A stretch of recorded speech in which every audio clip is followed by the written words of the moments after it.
Hello, friends. This is Dave Hurwitz, executive editor at ClassicsToday.com, here with a little catching up to do. And the thing I'm catching up with is the Sibelius cycle with Yannick Nézet-Séguin and his Montreal Metropolitan Symphony Orchestra, the Orchestra Metropolitan de Montréal. Now we do number one, which was already released before the recent fabulous recording of Symphonies 3 and 4. Now, I hadn't heard this at the time. You were the ones who told me it was available. I had no idea.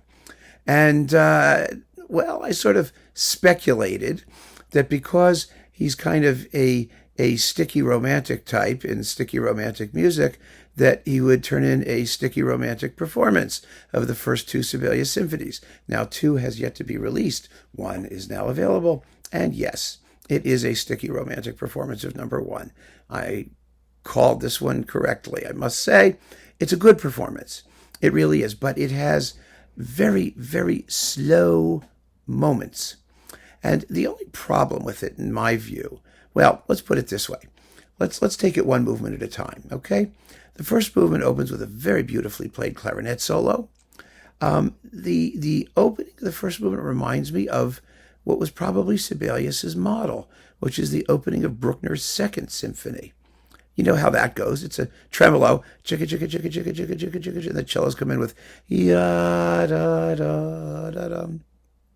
Well, this one goes chicka chicka chicka chicka chicka chicka chicka chicka chicka chicka ya da da da da da da. It's very similar. I mean, it's so similar it can't be an accident, actually. But this is very, very schmoozy, let's call it. Now, lots of schmoozy performances of this symphony, have been recorded. But if you're going to do schmoozy, the acme of schmoozitude is Eugene Ormandy in Philly on Sony, his first one, his first stereo one anyway. And oh my God, it's gorgeous. Anyway, he orchestrates bits of it and adds harp things and whatnot. He plays it come scritto, as written, more or less. And the sonics on ATMA are lovely, but it may be a little heavy for some. I mean, the first movement seems to want to go a little bit more quickly. Slow movement is lovely, also not exactly zippy. The scherzo has plenty of rhythm and fire. The finale is extremely passionate, and the big, luscious tune is big and luscious. The endless coda, that coda that's sort of stretching out.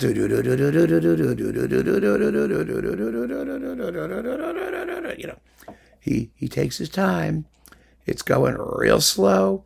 Again, the contrasts are huge. It's a real red-blooded romantic performance.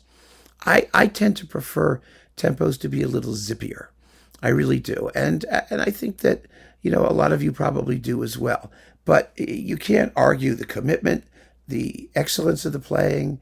I mean, the string sections are really, really good. They play very beautifully. And so I can't dismiss this because it's smart. It lives up to its promise. Let's put it that way. The only issue I have with this is that it's all there. The only thing on the disc is the first symphony. So the entire disc is, well, not long. It's let's see, 12 plus 22, 27, 40, okay, 41 minutes long, which is a little bit, well, given who's doing it and how many great Sibelius firsts there are out there, I don't know who's going to chomp out the money for it. Streaming, well, yeah, why not? You probably would enjoy it that way just as much. And so I think it's lovely, but I'm not 100% convinced. I'm not 100%. I respect the approach. I prefer others with a little bit more, Nordic, vitality and rhythmic verve a little bit more. But that's me. You may feel differently. So keep on listening, friends. Thanks for joining me. Take care.